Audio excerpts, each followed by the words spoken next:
وَلَن تَسْتَطِيعُوا أَن تَعْدِلُوا بَيْنَ النِّسَاءِ وَلَوْ حَرَصْتُمْ فَلَا تَمِيلُوا كُلَّ الْمَيْلِ فَتَذَرُوهَا كَالْمُعَلَّقَةِ وَإِن تُصْلِحُوا وَتَتَّقُوا فَإِنَّ اللَّهَ كَانَ غَفُورًا رَحِيمًا.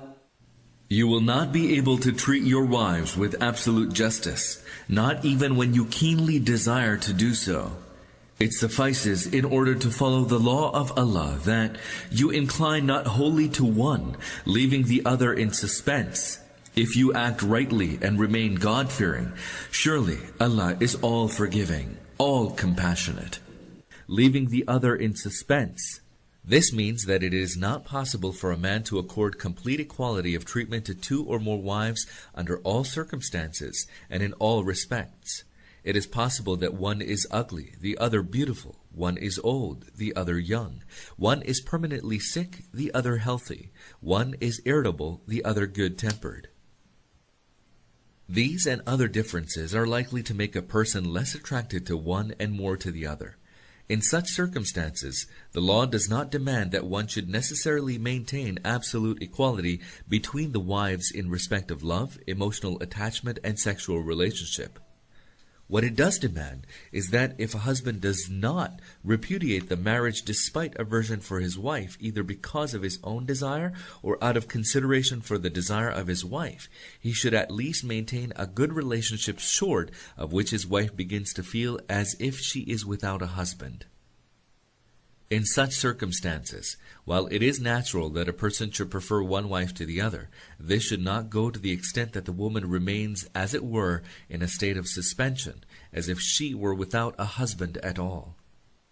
Some people point out that in this verse, the Quran in one breath stipulates justice as the necessary condition for plurality of wives, and in the other breath declares it to be impossible. On this ground, they conclude that the Quran has itself revoked the permission to marry more than one wife. There is, however, absolutely no justification for such an inference.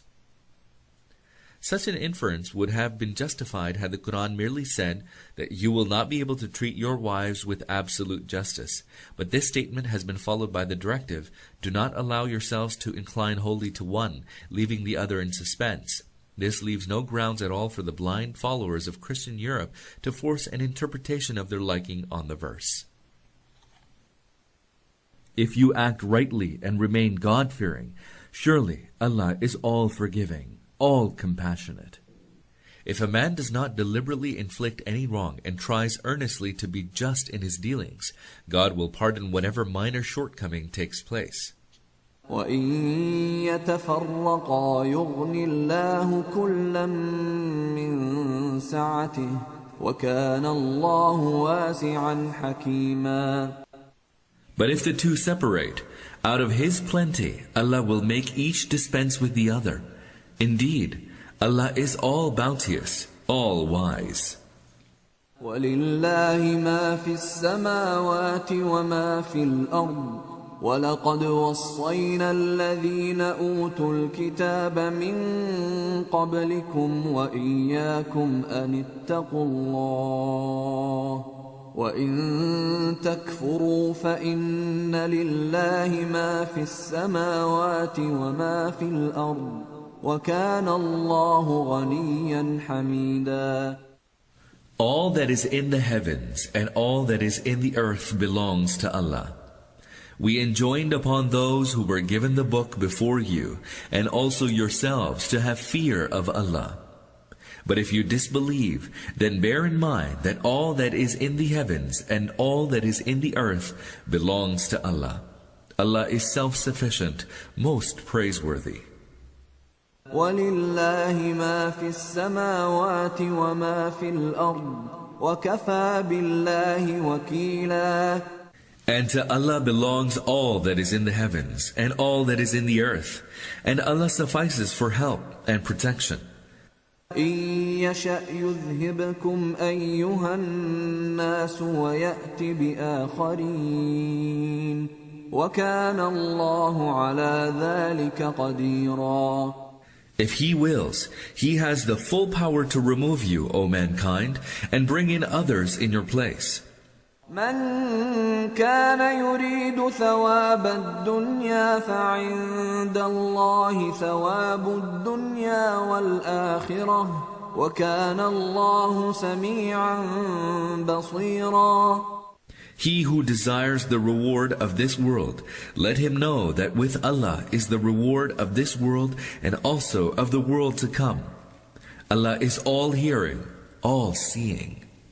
Let him know that with Allah is the reward of this world and also of the world to come. Allah is all-hearing, all-seeing.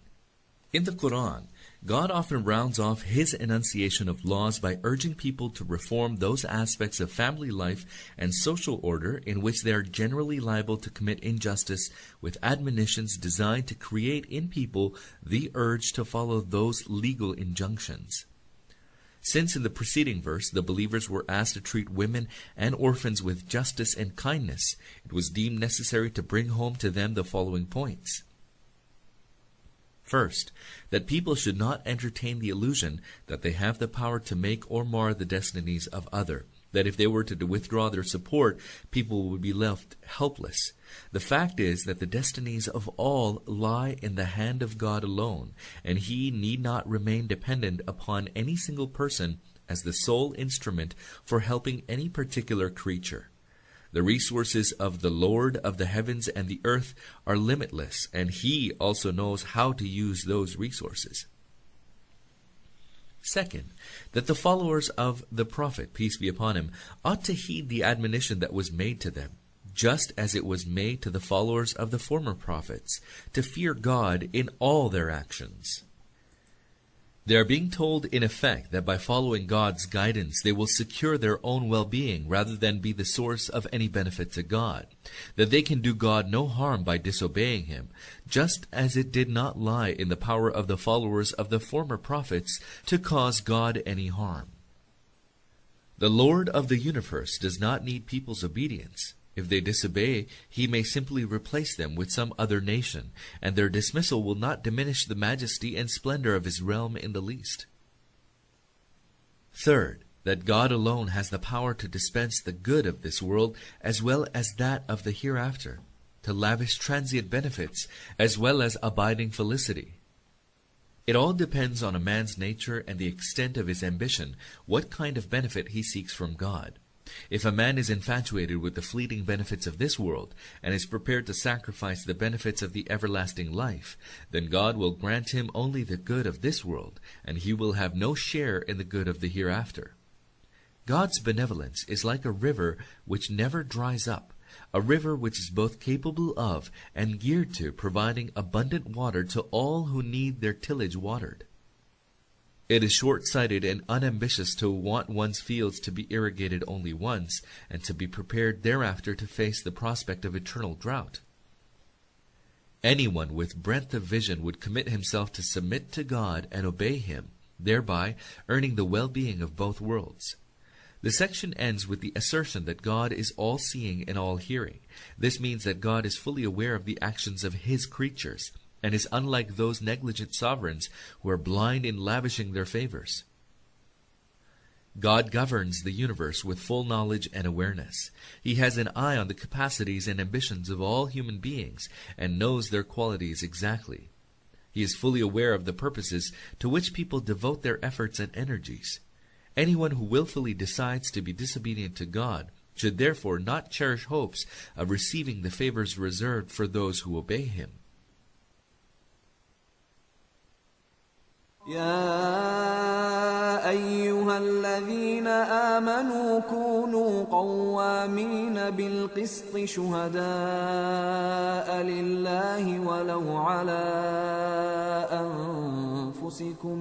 ولو على أنفسكم أو الوالدين والأقربين إن يكن غنيا أو فقيرا فالله أولى بهما فلا تتبعوا الهوى أن تعدلوا وإن تلووا أو تعرضوا فإن الله كان بما تعملون خبيرا.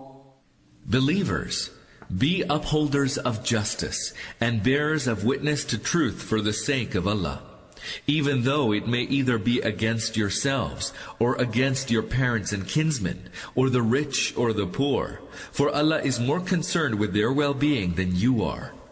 Do not then follow your own desires, lest you keep away from justice. If you twist or turn away from the truth, know that Allah is well aware of all that you do. Believers, be upholders of justice. It is not enough for believers to uphold justice themselves.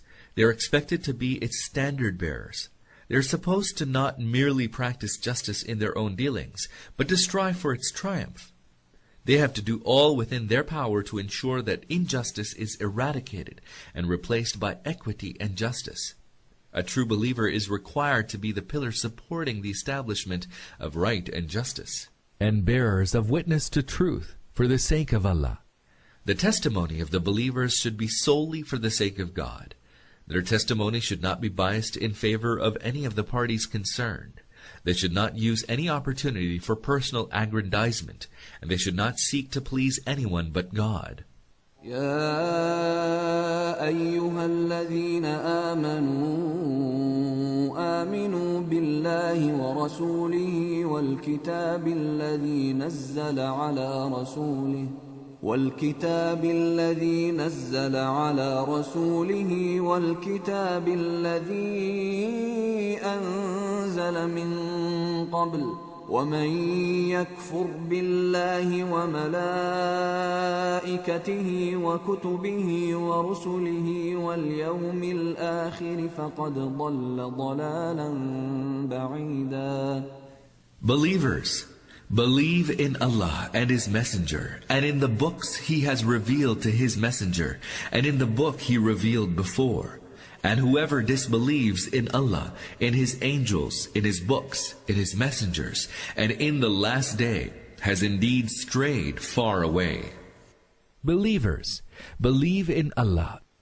To ask believers to believe might at first seem strange. The fact is, however, that belief is used here has two meanings. First, belief denotes that a man has preferred to acknowledge the soundness of true guidance, to distance himself from the fold of those who disbelieve, and to join the camp of the believers. Second, belief denotes faith, a man's believing in the truth with all his heart with full earnest and sincerity.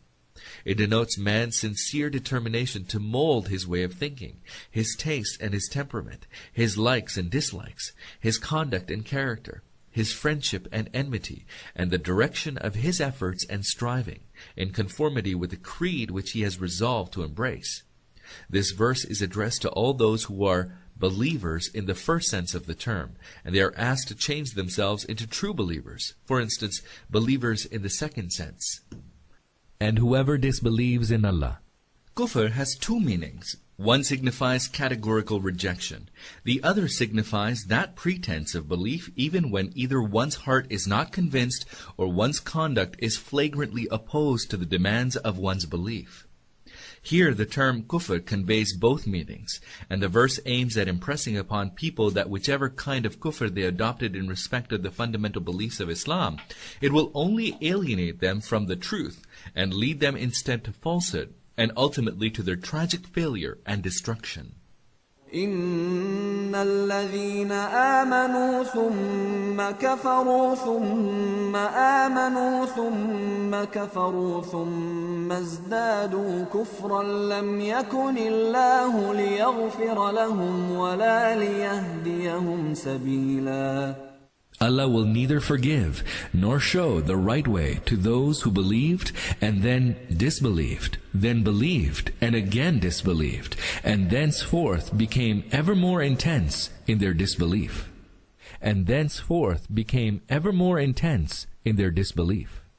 This refers to those for whom religion is no more than an object of casual entertainment, a toy with which they like to play as long as it suits their desires and fancies. One wave carries them to the fold of Islam, and the next away to that of disbelief. Whenever Islam appears to suit their interests, they become Muslims. And when the glamorous visage of the God of utility leaps up before their eyes, they rush off to worship it. To such people, God holds out neither the assurance of forgiveness nor of direction to true guidance.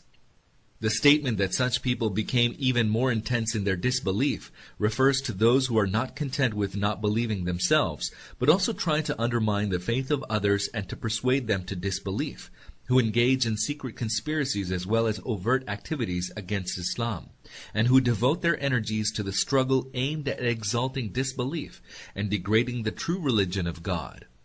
This is a higher degree of disbelief, involving the progressive heaping of crime upon crime.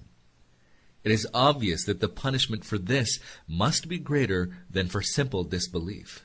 بشر المنافقين بأن لهم عذابا أليما. Give tidings of painful chastisement to the hypocrites. الذين يتخذون الكافرين أولياء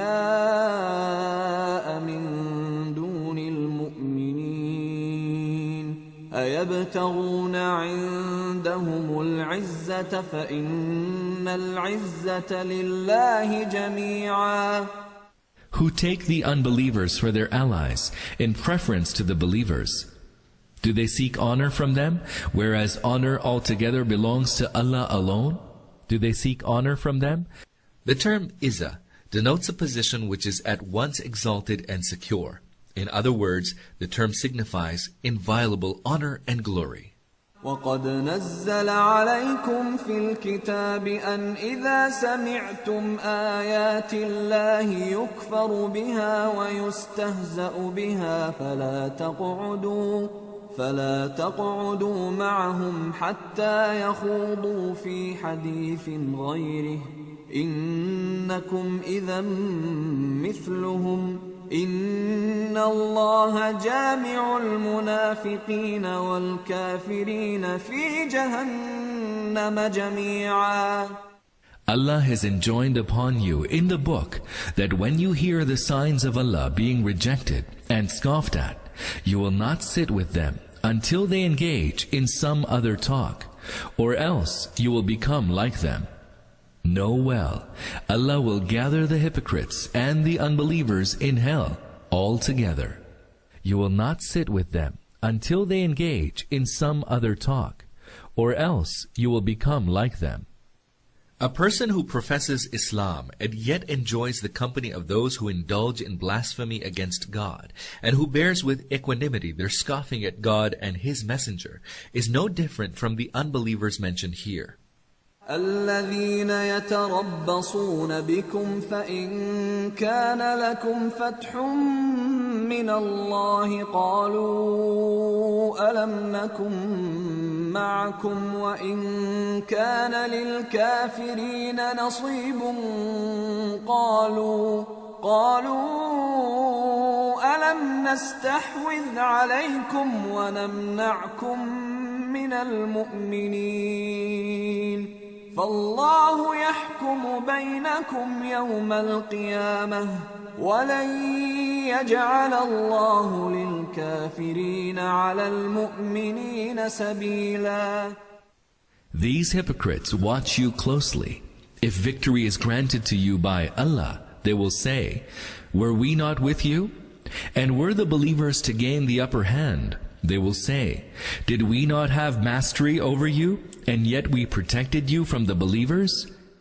It is Allah who will judge between you on the day of resurrection, and He will not allow the unbelievers in any way to gain advantage over the believers. And yet we protected you from the believers? This is typical of the hypocrites of every age. Such people try to avail themselves of all the benefits which can accrue from a verbal profession of Islam and identification with the Islamic community. They also try to secure the advantages to be obtained by associating with the unbelievers, by assuring them in every possible way about themselves that they are not fanatic Muslims, that their association with the Muslims is only nominal.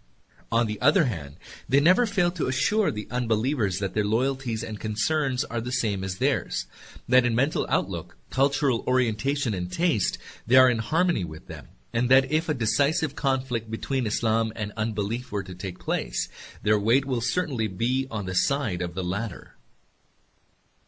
إن المنافقين يخادعون الله وهو خادعهم وإذا قاموا إلى الصلاة قاموا